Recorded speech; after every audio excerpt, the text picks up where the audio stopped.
Hello बच्चों, let's read this question. So this question says, which of the following statement is correct? Option A is stopping distance is directly proportional to deceleration A of the vehicle. Option B is if two objects A and B are moving with velocities VA and VB in one dimension, then the relative velocity of object A with respect to the object B is given by VAB is equal to VA minus VB. Option C is for constant acceleration, average velocity is V dash is equal to V minus U divided by 2. और option D is for a body thrown vertically upward the acceleration due to gravity will be taken as positive. Okay, तो चलिए बच्चों, अब हम इस question को start करते हैं। देखिए बच्चों, इस क्वेश्चन का जो आपका की कॉन्सेप्ट है, इस क्वेश्चन का आप की कॉन्सेप्ट लिख सकते हैं।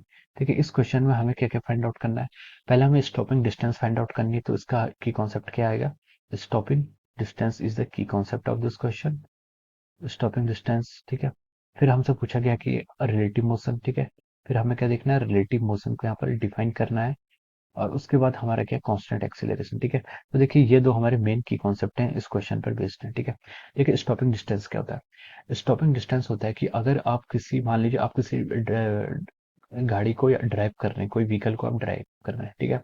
तो अब अगर आप उसको ड्राइव कर रहे हैं, ठीक है, और आपने सामने से किसी पर्सन को आते हुए देखा, ठीक है, तो आप क्या करते हैं? ब्रेक अप्लाई करते हैं, ठीक है। आप क्या करते हैं? ब्रेक अप्लाई करते हैं, ठीक है। तो जो ब्रेक अप्लाई करने के बीच में जो डिस्टेंस उसने ट्रेवल किया होता है, ठीक है, उस डिस्टेंस को क्या कहते हैं? ब्रेक अप्लाई करने के बाद और गाड़ी को रुकने से पहले जो उसने डिस्टेंस ट्रेवल किया होता है, उस डिस्टेंस को हम क्या कहते हैं? आपका स्टॉपिंग डिस्टेंस कहते हैं, ठीक है। उस डिस्टेंस को कहते हैं हम स्टॉपिंग डिस्टेंस कहते हैं। स्टॉपिंग डिस्टेंस किसे कहते हैं? आपका जब हम ब्रेक अप्लाई करते हैं और जो गाड़ी आपकी रुकती है, उस बीच के डिस्टेंस को जितना उसने ट्रेवल किया होता है, उस डिस्टेंस को कहते हैं हम स्टॉपिंग डिस्टेंस कहते हैं, ठीक है। इसको हमें कैलकुलेट करने के लिए देखिए हम यहाँ पर यूज कर सकते हैं। हमें पता है कि v square minus u square is equal to आपका 2a इंटू डी, ये डीएस बोल देता हूँ, यानी कि आपका स्टॉपिंग डिस्टेंस है, ठीक है। तो हम देखिए यहाँ क्या लिख सकते हैं। देखिए, हम ब्रेक अप्लाई करेंगे तो हमारी फाइनल वेलोसिटी कितनी होगी? 0 होगी। माइनस यू स्क्वायर क्या है? कुछ इनिशियल वेलोसिटी जिससे आपकी बॉडी मूव कर रही थी। 2 into acceleration into D S, ठीक है।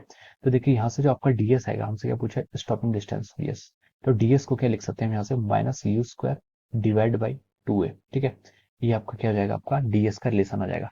तो देखिए, ऑप्शन ए में उसने पूछा था कि stopping distance is directly proportional to the acceleration a of the vehicle, ठीक है। डायरेक्टली प्रोपोर्शनल नहीं है, इनवर्सली प्रोपोर्शनल है, लेकिन डायरेक्टली नहीं है, ठीक है। तो आपका ऑप्शन ए तो यहीं से आपका क्या हो गया? इनकरेक्ट हो गया। अब देखिए, सेकंड कॉन्सेप्ट देखिए हमारा क्या? Relative motion. हमारा सेकंड की कॉन्सेप्ट क्या? आपका रिलेटिव मोशन। अब देखिए, रिलेटिव मोशन को हम डिफाइन करते हैं। रिलेटिव मोशन क्या होता है? रिलेटिव मोशन आपका ये होता है कि अगर दो ऑब्जेक्ट क्या करते हैं? मूव करते हैं, ठीक है। अगर आपके पास दो ऑब्जेक्ट हैं, ठीक है, वन ऑब्जेक्ट के केस में तो हम ग्राउंड के रिस्पेक्ट में उसे मेजर करते हैं। जैसे कि दो ऑब्जेक्ट हैं ए एंड बी, ये कुछ भी हो सकते हैं, दीज आर मूविंग, ठीक है। और हमें एक ऑब्जेक्ट के रिस्पेक्ट में दूसरे ऑब्जेक्ट की वेलोसिटी दिखवानी है, तो उसे हम रिलेटिव वेलोसिटी बोलते हैं, ठीक है। जैसे हम बोलेंगे relative velocity of a with respect to the b, ठीक है। इसका मतलब होता है कि v a minus v b, इसको हम ऐसे डिफाइन करते हैं। जो आपका सब्सक्रिप्ट में पहले है उसे हम ए को पहले लिख लेंगे, जो सब्सक्रिप्ट में बाद में आता है उसको हम बाद में माइनस करके लिख देंगे, ठीक है। इसका मतलब यह है कि आपका बी क्या कर रहा है? ऑब्जर्वर है। बी के आपका ऑब्जर्वर है और वो ए के मोशन को ऑब्जर्व कर रहा है, ठीक है। वेलोसिटी ऑफ ए की velocity with respect to b, मतलब बी आपका ऑब्जर्वर है। इसको हम v a minus v b से ऐसे डिनोट करते हैं, ठीक है। तो this is the relative velocity. अब देखिए, बी पार्ट में क्वेश्चन में क्या पूछा उसने? बी ऑप्शन में चलते हैं। बी में उसने पूछा है कि if two object a and b are moving with velocity v a and v b in one dimension, then relative velocity of object A with respect to the object B is given by VAB is equal to VA minus VB। तो देखिए, हमने भी यहाँ पर ये derive किया है। इसका मतलब आपका ये ऑप्शन क्या है? करेक्ट है, ठीक है। VAB को क्या लिखते हैं हम? VA माइनस VB लिखते हैं, दिस इज द करेक्ट। अब चलिए सी पर आइए। सी पर उसने बोला कि for constant acceleration average velocity is V minus U divide by 2, ठीक है। ये स्टेटमेंट आपका रॉन्ग है, ठीक है।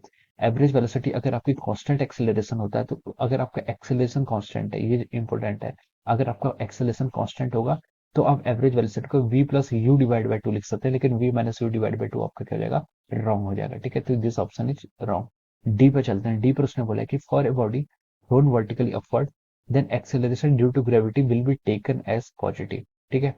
अगर हम किसी बॉडी को अपवर्ड थ्रो करते हैं, ठीक है, मान लीजिए आपके पास कोई ऐसे मास है, एम है, कोई पत्थर है, स्टोन है, हम उसे अपवर्ड थ्रो करते हैं, ठीक है, और ये किसी इंस्टेंट टाइम पर उसका क्या है? एफबीडी बनाते हैं, ठीक है। तो देखिए, उस पर एक फोर्स लगता है आपका M G, this is downward force. और फोर्स रहने दीजिए, अभी हम यहाँ पर एक्सेलरेशन से दिखाते हैं, ठीक है। चलिए कोई नहीं, एक्सेलरेशन भी दिखा सकते हैं। इसके पास क्या होगा देखिए, एम जी, और इसका जो नेट एक्सेलरेशन होगा एम ए इस साइड होगा, ठीक है। तो देखिए हम यहाँ पर से बोल सकते हैं कि इसमें जो नेट फोर्स लग रहा है अभी ऊपर लग रहा है किस इंस्टेंट पर, और जब वो मैक्सिमम हाइट पर आ जाएगा तो उस पर जो नेट फोर्स लगेगा वो कितना हो जाएगा, जीरो हो जाएगा, ठीक है। इसके पास कुछ इनिशियल वेलोसिटी थी, इसके कारण ही आपका अप डायरेक्शन में मूव कर रहा है, ठीक है।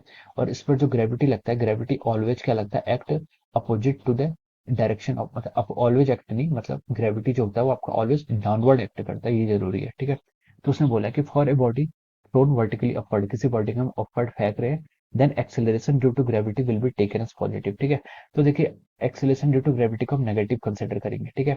एक्सेलरेशन ड्यू टू ग्रेविटी को हम नेगेटिव कंसिडर करेंगे, क्योंकि देखिए ऊपर वाले मोशन को पॉजिटिव बोलेंगे और डाउनवर्ड मोशन को नेगेटिव बोलेंगे, ये आपका कोऑर्डिनेट सिस्टम की चॉइस है, ठीक है।